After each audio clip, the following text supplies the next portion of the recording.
Good morning again. Some of you are just waking up. We've been here since 6 o'clock. Myself and Delia and I have been rocking it since 6, and we're going to be here till 8:30. And at 6:50, we are going to be talking about dressing for success here on Smile. Now, my people, the truth is some of our young men have everything they need in their brain, but not in their B to the U, to the D, to the G, to the E, to the T. Yeah, you win, you can spell. Now, our friends from the Fit to Recruit charity are helping out promising young men with their wardrobe in the workforce. Now, Mr. Cahoon is joining us. Maurice Cahoon, Career and Placement Officer, right? Beneficiaries of the charity Fit is Fitz Thompson and Kamar Eccleston. Good morning, gentlemen. Morning. How are you? Good. Doing great. You I'm sure? blessed. Yes. You were late, no joke. Should I call him out? You can't be late for the job. Never But the late, good thing never is you late. made it Yes. and you're dressed Yes. appropriately. Maurice, Yes. tell us about Fit To recruit.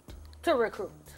All right, so the Fit to Recruit charity is a program that was established at UTech, particularly to assist finalizing young men with getting professional attire for interviews. You rightly said, the brains, the education is there. Sometimes being prepared for that interview is actually that first outlook.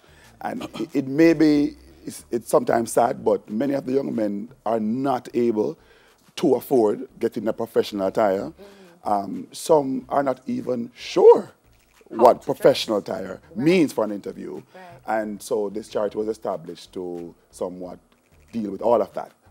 Giving you education about what it actually is, what is needed for an interview, and also trying to provide the actual clothing for the interview. You're the brain behind all of this? Yes, and a very good team working behind me. Excellent. Yes. So where you get the clothes in from? Well, usually we partner with a particular store that provides that kind of clothing. So from our sponsors, NCB Foundation has been the main sponsor from day one. This is their 4th year, and each year they rack up the money some more for us, which is very good, so we can help more the young men. When did you start, Maurice? When was it? 3 years ago. This will be the 4th year. So you did say they've been sponsoring for 4 years. Right. So we have our annual career and job placement fair happening next week, Friday. So, and these are for young men, well, generally all students who are finalizing now, getting ready to go into the world of work, finishing their programs in May. So this will be their 4th year now partnering with us. So what we do is we partner with a clothing store, and they provide, pretty much give them the check, and they provide the clothing. Excellent. Pretty much. How many beneficiaries have you had since the program started? Each year we're able to do approximately 31, 32 males each year. So Very good. And it will be more this year because again we're getting more money. So yes. So 100 plus. 100 plus. Maybe not 100 plus. We're hoping for that because we're hoping that Jamaica will latch onto this thing and see the need for it because there's a need and it's a very good thing. Yeah, very good thing. Gentlemen, let's start with you, Sir Fitz Thompson. You're a beneficiary of the Fit to Recruit charity. Tell us, when did you hear about them and how has it assisted you on your journey? Well, attending UTech, you will hear about this from the very first orientation. Okay. So they're all over the place in relation to informing you. So when I was actually in final year, I was like, all right, I'm going to do this. Getting psyched about it. Only to hear say, all right, we're going to get some money. We're going to get some clothing. And after all, you're going to, let's say, a playground where you can basically try out some new ideas, interview styles. And after all, you're going to an interview. So sell yourself as neatly as possible. So the shoes are very nice. Thank you. The socks are nice. Thank you. So what do? They give you everything head to toe? From tie, a shirt, and the pants. Where are you working now? Where was your first interview after you were dressed for success? All right, my first interview was with, I think, EBSCO. Then after that, I had several other interviews that spiraled me through the place, like JMMB, Sagicor. But then I ended up at this lovely place by the name of Freeform Factory. They're pioneers in expanded polystyrene. So we're having a ball right there, just learning about the construction field. Excellent. How many outfits did you get with all those interviews? What you had to do? Go home, wash and dry, pick and blow dry it, and put it in the oven. Like, what did you do? How many outfits did you get for so many interviews? All right, so I started out with one Yeah. based off of the Fit to Recruit program. Then afterwards, I started multiplying, going through in relations to shirts and ties. So now I'm a fanatic with ties and socks right now, as you can see with mine right here. But I'm wondering why you didn't bring your tie this morning. I don't want to overstage anyone, so I just hold it on right here. I hear you. Kamar, when did you get your tie? I got my tie from job fair. This specific tie, this shirt too, was exactly what I wore at my the first job fair interview. at UTech. My first interview. Nice. And trust me, it was amazing, and it has been fruitful. So what does it mean for your other, your peers coming up through UTech, you know, final year now, and you know you have to go out there and start to look for work.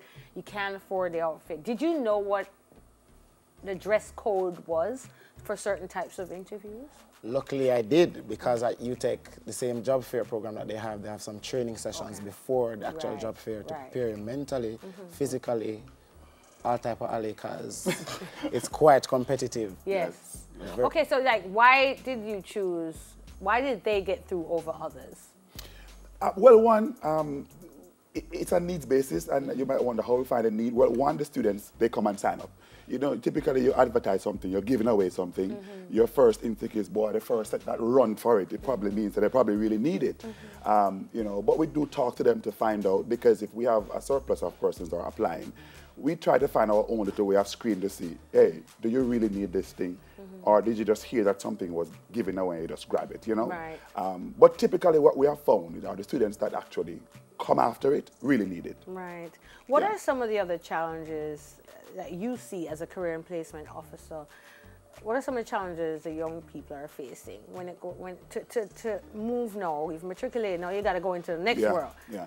How are they performing? Are they ready? Yeah. Do they understand what it means to go to work? Yeah. You know, I don't think, to be honest with you, the average graduate fully understands what it means to go to work until they get to it. You know, many of the students are young minds coming straight from high school into university, many without any kind of work experience. You know, but understanding, being ready, it goes beyond just having a degree or even dressing properly for the interview. You know, or are they even working, like, you know, like back in the day you would work and go to college or go to university, you're working 5 jobs, 4 jobs. I don't know if I'm seeing that much. No, it doesn't happen a lot. With this generation. No, are they working during school? You will always have some who are working, but the majority, no. You know what I say, working like 2, 3 jobs, like you work every night. You won't have that. You know, you definitely don't won't. See that, you won't see that. Right. So that sometimes that appreciation for struggle to bring success is not there. And then when the world of work hits, literally it hits, persons will be like, man, I didn't know this was like this. You know, you had a choice sometimes to get up to choose when to go to class. You might say, you know what, I don't feel like going to class today, or I feel like leaving class early today. And that same attitude and approach, you apply that to the new job, and it doesn't work. And it doesn't work like that. Let me ask Fitz and Kamar to weigh in on that. Were you ready? Did you really understand what it meant to leave university and go into the working world? Did you even work during university? Well, for me personally, I worked from first year going straight up until leaving UTech. Some one-off jobs, mostly some short contracts, 1-year contracts. I was blessed enough to work with Jane in their youth ambassadorship program.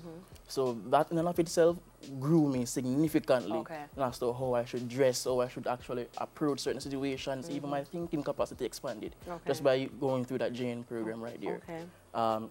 When I finally reached into the world of work, it's a completely different ballgame, like 24/7 work, completely different ballgame. Different to the part-time work and the short contract work. Yes. I get you. You, Kamar? For me, it was a bit funny, because I was a very active student, very involved in music, in drama, elsewhere, but I was somewhat ready because of the level of responsibility that was given to me at such a early stage of life. But it was totally different for me, you know? Working, ensuring that you get to work before time, which is to be on time. So it has been different. And then working late sometime to catch up and clean up to ensure that at the end of the day that your job is completed. All right, Maurice, are they fit to recruit? Yes, they are. All right. And that's why they're here. Thank you, gentlemen, for joining us. Thank you. UTEC's Thank Career you. and Placement Officer, Maurice Cahoon. Beneficiaries of the Fit to Recruit charity, Fitz Thompson and Kamara Eccleston. Things get political on the other side of this break.